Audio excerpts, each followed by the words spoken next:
Hey guys! So today you and I are going to talk about CEOs. So let's get into it. So the question in question was, Frederick, what would you say to a CEO of a company who belittles your work? Well, I'm not sure exactly what phrasing I would use, so it depends on sort of how they would go about it, but usually it would be some flavor of I'm sorry that you feel that way. And then I would ask myself the thing that I always ask myself, and that is, am I okay with this? That's usually what I go with. I mean, it's not the first time I've had to deal with a manager or someone who is either this or that or so forth and so forth. It's really down to, at least for me, if the overall work situation that I find myself in is good or bad or so forth. Because usually, if this sort of thing happens, it's more a question of like what's the nature of the criticism. It doesn't have to be a CEO, it can be anybody basically. If you're getting criticism from someone who is a CEO, it's most likely because that person doesn't know either because you're not performing so well or so forth, or it is because the person doesn't know so well what's going on and so forth. And I've had many situations like that, guys, like where for example, you have issues with quality. You have, which are the most common ones that you get criticism for as a department or as a, like, it depends on what level, but almost always, guys, which is why I tell you the things that I tell you. The number one reason you usually get this criticism is because you're slow, or because the system is unstable and you have a lot of outages and issues and so forth in the system itself. And it's why I tell people that it does not matter how fast you are if it doesn't work.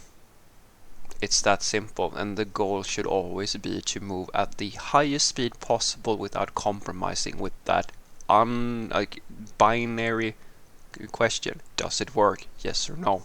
Can you guarantee that it works? Do you have, and usually, as I said, this is the struggle, right? So if you're dealing with a CEO who belittles your work for these sorts of reasons, it's usually because they're frustrated with this exact topic. And I've seen, guys, it's not like this is daily stuff where people might not be so verbose about it and so forth, but it's the number one most common problem in IT development, that the system is unstable, especially in organizations who aren't really all that good at IT.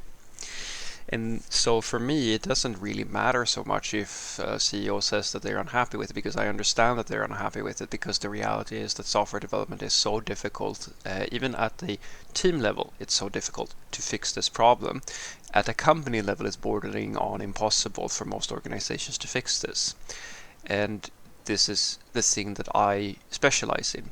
And this is the thing that I usually try to tell people. Like, I'm not that, like, guys, I'm at a level where I can fix a team's problem with stability and all of this sort of stuff, because I've been around enough now to know what things are going to make the difference and what things you need to do.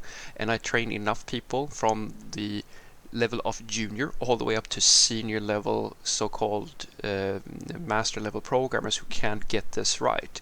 They're really good at the coding, but it's not just about code, guys, to get a stable system. And I can tell you for a fact that the vast majority of high executives and so forth, they have no clue how to solve this problem. They hire people who also don't really have a clue how to solve this problem, because most people who are leaders within IT are actually really shit at it. Like, they usually are all talk. Most of them, they're all talk. They have no way whatsoever to figure out how to solve this problem, because the strategy in IT, when you don't really know what you're doing, is to hire somebody else to fix it for you. But the problem is that you are ignorant as well, usually, so you hire people who you just hope know what they're doing.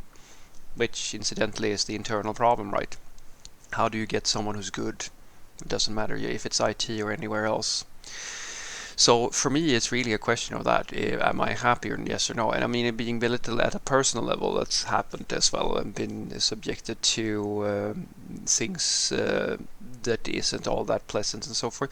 But to me, as I said, guys, it's really a question of am I fine with this, yes or no? Because I've never been in those sort of extreme situations where, you've heard how people really go out of their way to make you feel bad and so forth. I have been in tough situations for sure, and I have been exposed to things that I would go as far as to say that it borders on abuse, but nothing that I haven't been able to deal with. And to me, as I said, it's really down to that. Am I happy with all the other coworkers? Am I happy with, because I know that I'm not going to love everybody. I've been in tons of companies where I have had coworkers who I really couldn't deal with all that well. I couldn't stand them. But I've made videos about that as well, guys, about how to deal, at least how I usually deal with these sorts of situations. And then I would just focus on doing a good job, because at the end of the day, I'm getting paid. And if I'm unhappy, I can always go somewhere else. It's not really that complicated.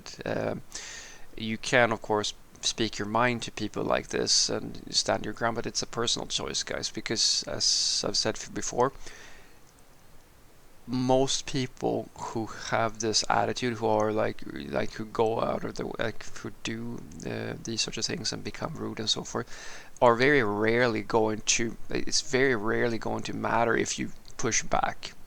You can push back for your own personal gratification, but it's not like they're going to have usually at the very least have an epiphany and realize that, oh shit, I'm actually a really bad guy in this situation, because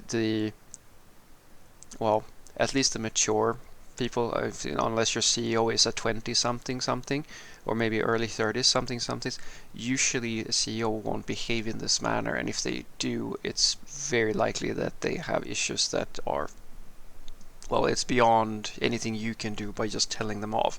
But you can tell them off for your own and do the mic drop and walk out of there if you want to. It's really up to you at the personal level how you like to deal with your problems. So what I want you to take away from this is that if a CEO belittles my work, I really look at, am I overall happy with my situation? And usually you will find that department heads and so forth might do so at the company level, because in many cases you have problems with stability and you have issues that needs fixing. And the problem, as I've pointed out before in another video as well, is that everything is a network, which means that if you have a few systems that are unreliable, then the whole thing starts rotting. That's the tricky part about IT. You need a network of quality that basically works. You can't just have one system that's really good and a lot of systems that are really shitty, because the overall experience is evaluated as a whole. Like the whole thing is evaluated usually, unless you have multiple systems, of course, and so forth. But usually that is the case. And so having someone who is frustrated with you or so forth and so forth is very, very common. And in many cases, they're frustrated with you because of reasons that you might not even be able to control. As I said, I've been in, very recently, I'm in teams where literally anything I do, change, and try to fix and try to improve in any meaningful way causes regressions or issues and so forth. And then people get upset that things are breaking. And I go, yeah, you built the house of fucking cards, and now you want me to turn it into a brick house. I'm not going to be able to do that without breaking some stuff, and you put yourself in this situation. So when someone does these sorts of things, I don't feel much, honestly, guys, because it's like being insulted by someone who's completely ignorant, or someone who lacks any knowledge or insight whatsoever into what you're doing.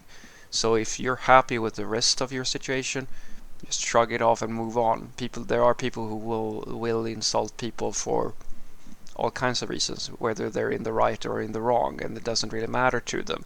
And then, of course, if you really feel that this person is getting under your skin or so forth, well, I have videos about how to deal with that as well. And you have the old tried and true method, which is go and work somewhere else and wave them bye bye. Have a great day.